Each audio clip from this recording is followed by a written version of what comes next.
The nursery should have been a place of warmth, tiny shoes lined in a row, lullabies whispered against candlelight. But in royal palaces, a child's cradle was less a sanctuary and more a throne of thorns.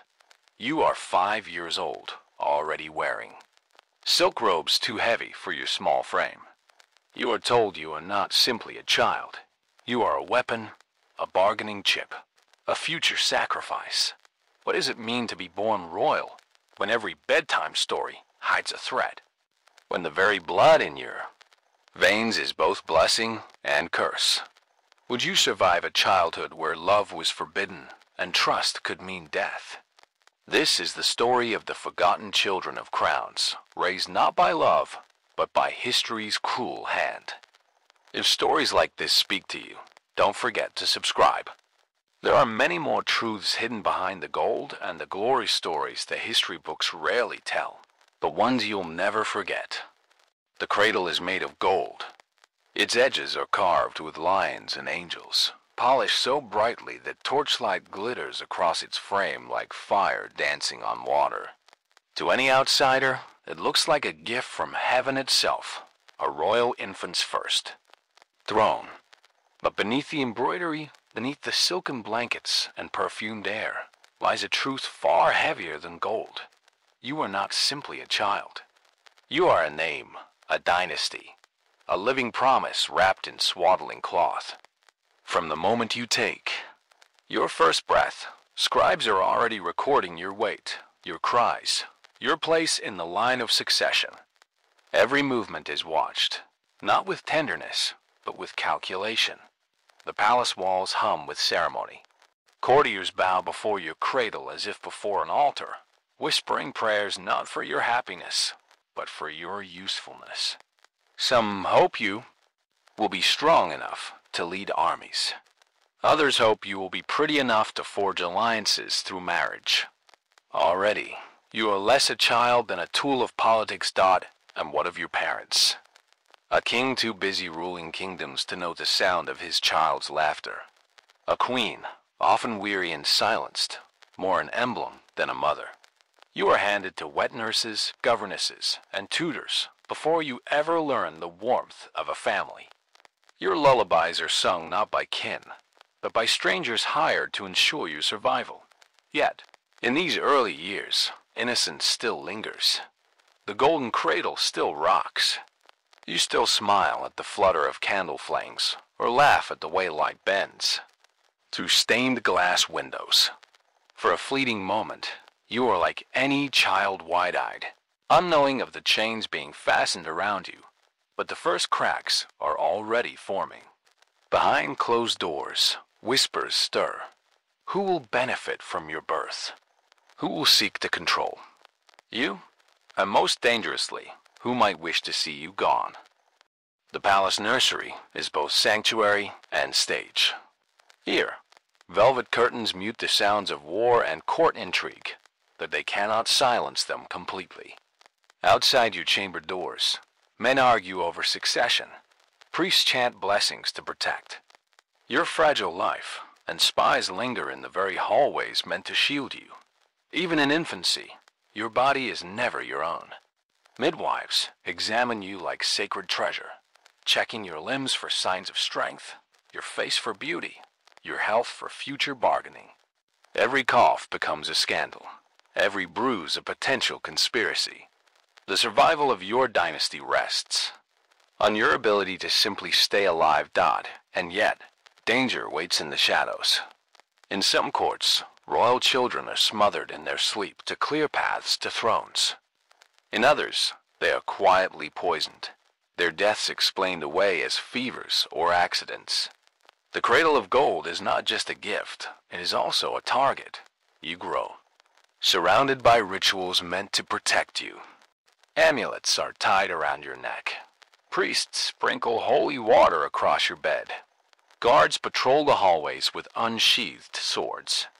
But you are too young to understand that all of this, every charm and every watchful eye, exists because your blood makes you valuable enough to kill Dawn, and so the illusions of childhood splendor begin to blur.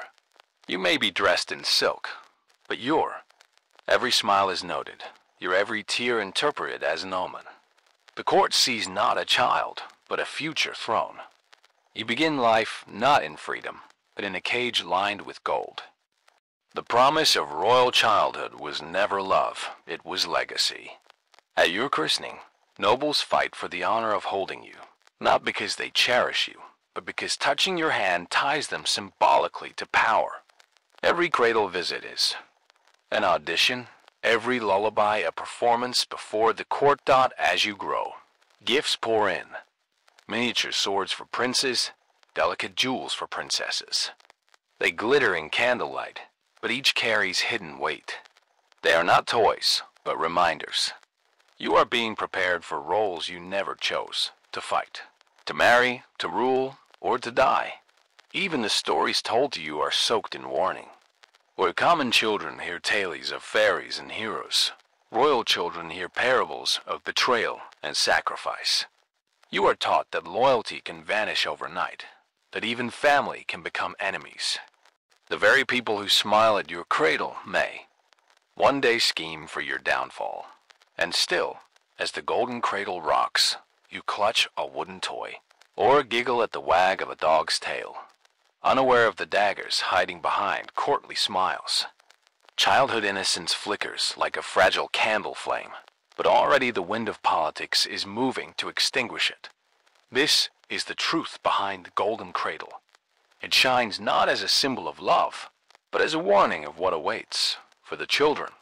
Of crowns are not born to play. They are born to endure. The golden cradle does not rock forever. Childhood, brief as a candle flame, soon gives way to the weight of names and treaties. Royal blood is not blood at all, it is ink, flowing into contracts written long before you can read them. By the time you're 5, whispers circle like vultures. Who will you marry? What land will you bind with your hand? Which crown will you strengthen or weaken by the promise of your body? For a prince, the question is not if you will fight, but who you will be pledged to defend. For a princess, the question is not if you will marry, but which border you will be sent across to seal with a kiss that is never truly yours. Even as a child, you are paraded before envoys. Your smile becomes a currency, your lineage a weapon. And in hushed chambers, men far older than you debate your future, as though you were a piece of land or a coin of gold. Sometimes, you are taken from your mother's arms before you can even walk, steadily sent away to a foreign court, raised among strangers whose language you barely know. You are told this is your duty, that you are not simply yourself, you are a bridge between nations, a hostage wrapped in silk. And so, the cage of bloodlines tightens. It is not made of iron, but of vows and signatures. And though you are too young to understand, your fate is already sealed. The cage is not only political.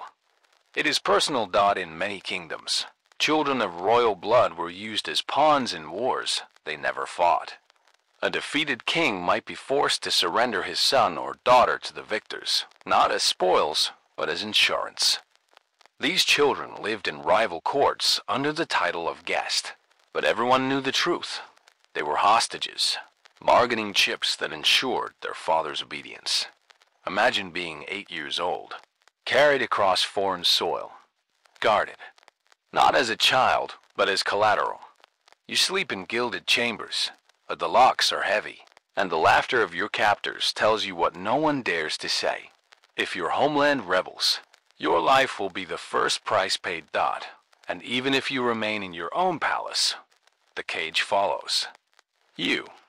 Every friendship is weighed for advantage, every innocent game overshadowed by politics. A hand held too long, a word spoken too freely, rumors grow, and soon even your childhood companions are chosen for you. Some are spies, some are future allies. None are ever truly friends. Letters sent home are read before they leave your chamber. The tutors who smile at you are sometimes agents of rival families. Your childhood is not your own.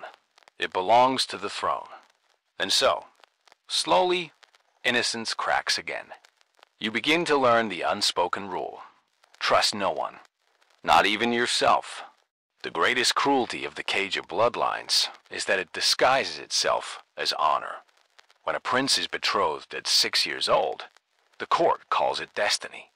When a princess is sent to live among strangers, they call it duty. No one dares name in what it truly is: exile, sacrifice, theft of a childhood never returned. And yet, to the outside world, it all gleams with ceremony. Painted portraits of betrothal feasts, letters filled with blessings, gifts exchanged between courts. To the people, it looks like a fairy tale. To the children, it feels like a slow drowning. Some adapt.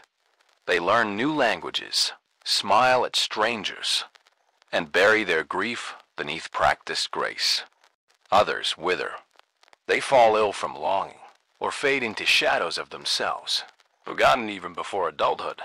But whether they survive or not, one truth remains: royal children are never free. Their veins carry not blood, but chains. Every alliance, every treaty, every war, they are the living currency of power. And as the years pass, you begin to understand what your cradle truly meant. It was not a throne of innocence. It was the first bar of a cage that will follow you across borders, across marriages, across every whispered vow.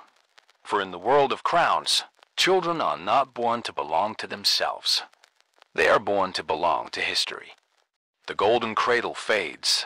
The cage of bloodlines tightens. And now begins the most relentless stage of all: training. From the moment you can walk without stumbling, every step becomes a lesson. Your posture must be upright. Your head must never droop. Your voice must not falter. A single slip of words spoken too loudly, a laugh at the wrong time, can ripple across the court like scandal. Tutors arrive before dawn. They are not gentle. They strike with words sharper than swords, drilling into you that you must never forget who you are. They teach you to bow precisely, to sit in silence, to measure your tone so carefully that every sentence could be carved into stone. Even your smile is rehearsed. Too wide, and it appears foolish. Too thin, and it betrays coldness. Every gesture becomes a performance. You are not a child. You are an actor, rehearsing lines for a stage from which you can never step down. And in these lessons, love disappears. There are no embraces, no gentle affirmations, no moments of forgiveness. Only correction, only demand. You are molded like clay, shaped into a vessel not of joy but of survival. Yet beneath the lessons lies a darker warning. That danger lurks in every cup, every plate, every person. You are taught to never drink wine poured by unfamiliar hands. Never taste fruit without assurance. Never trust food not first tasted by another. Poison is the phantom that haunts every meal, every feast, every goblet of celebration. Thus, your childhood is not one of play but of vigilance. The nursery. Rhymes have fallen silent. In their place rise commands, rules, and rehearsals. Innocence is not simply lost. It is stripped away. Obedience is not only drilled through etiquette, it is enforced through fear. Your tutors remind you daily that others have died for less. A cousin who spoke out of turn, banished. A sibling who trusted the wrong advisor, found lifeless in their bed. Each story is told not as history, but as warning. You are reminded that one wrong move does not shame just you. It endangers your entire dynasty. Every companion becomes suspect. Playmates laugh with you by day, but repeat your secrets at night. Servants kneel low, but their eyes linger too long. Even family brothers, sisters, mothers are transformed into rivals. The palace is not a home. It is a theater of betrayal. You learn to hide your thoughts, to swallow words that rise in your throat, to mask your anger, your sadness, even your joy. Silence becomes your only true weapon. You discover that saying nothing often says the most. And soon, paranoia sets in. Each plate of food glistens like a test. Each cup of wine feels like a trap. You watch tasters swallow before you dare to sip. At banquets, you smile while your stomach twists with dread. This constant vigilance seeps into your bones. It robs you of rest. Nights are long, haunted by footsteps in corridors, by whispers outside locked doors. Even your dreams betray you. Dreams. A freedom that, upon waking, reveal only bars of duty closing tighter. And so obedience is not just learned. It is carved into you. With every correction, every fear, every betrayal, you are reshaped into a being who no longer belongs to themselves. In the end, obedience becomes instinct. When the court demands you rise, you rise. When they demand you kneel, you kneel. Your gestures flow not from will, but from reflex, drilled endlessly until your body moves before your mind can question it. Meals. Your hands do not tremble when the cup is brought to your lips. At gatherings, your smile does not falter, even when your heart aches. You have mastered the art of silence, of presence without vulnerability. Yet within this obedience, a paradox forms. On the surface, you appear strong, controlled, untouchable. Every move polished into perfection. But inside you are fragile, hollowed by fear. You no longer know where your true self begins and ends. Performance ends. The transformation is complete when even your thoughts betray you. You dream of laughter, but when morning comes, you correct yourself. Royalty is not meant to laugh too freely. You long for a confidant, but your instincts warn against trust. You crave love, but obedience whispers louder. Duty first, always. Duty. And so, childhood innocence collapses. In its place stands a figure of obedience, careful, watchful, restrained. The child you once were is gone, replaced by the mask you must now wear until your last breath. This is the cruelest lesson of all. That survival, for royal children, means silence. It means sacrifice.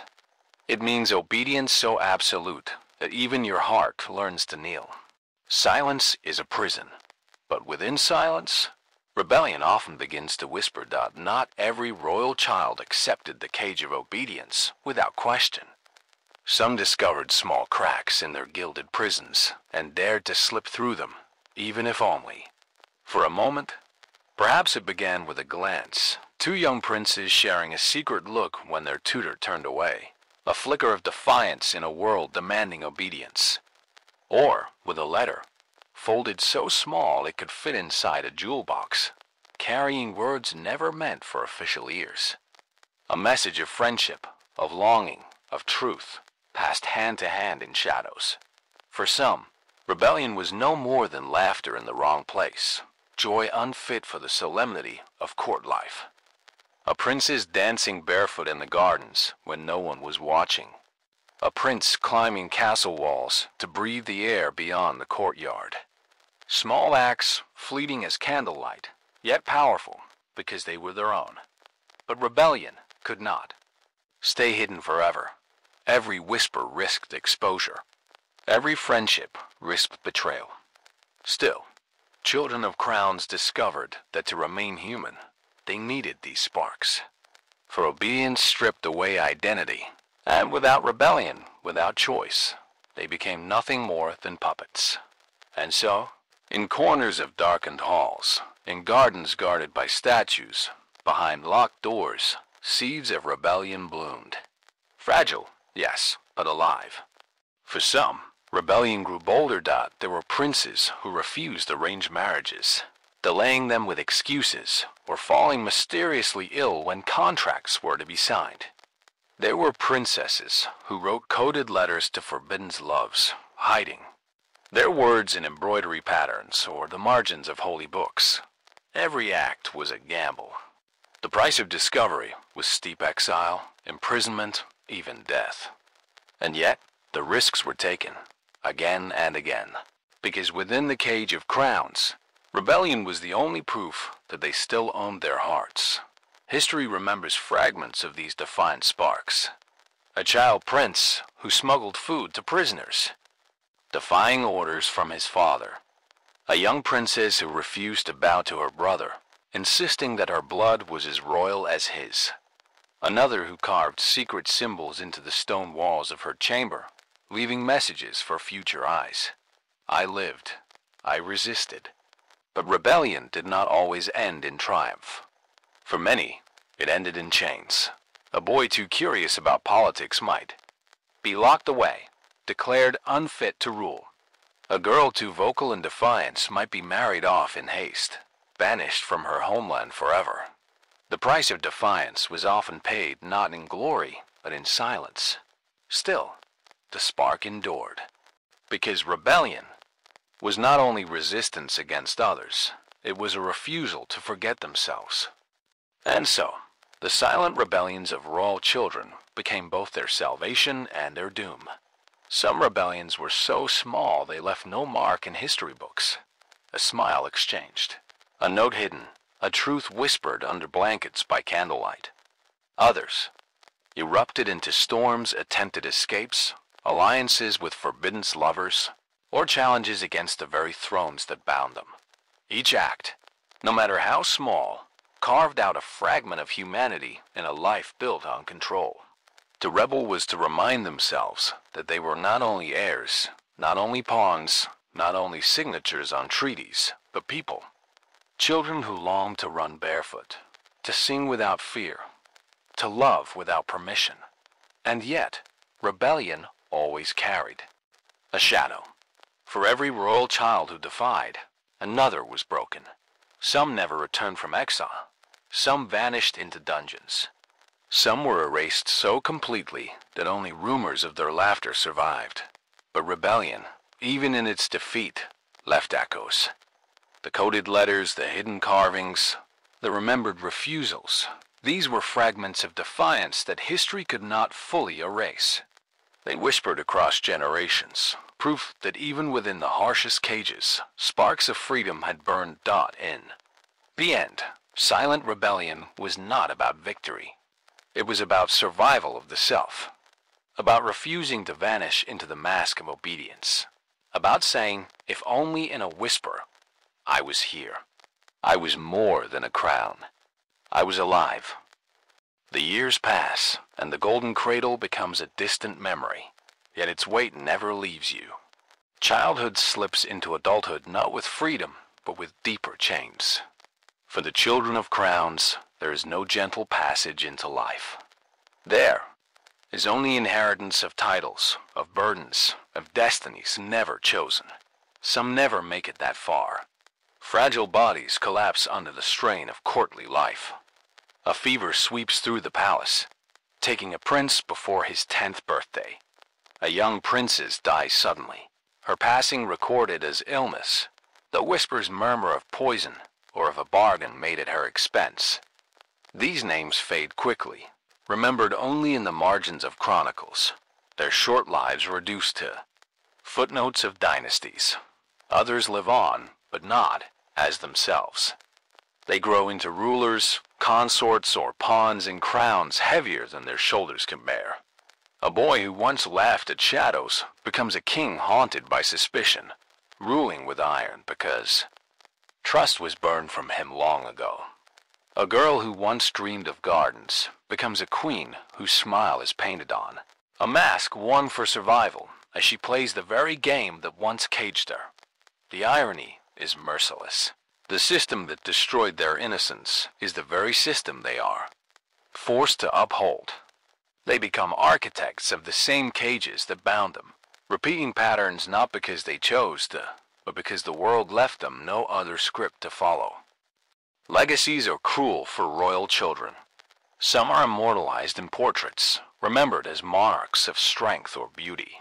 Yet behind the painted faces lies exhaustion, grief, and compromise.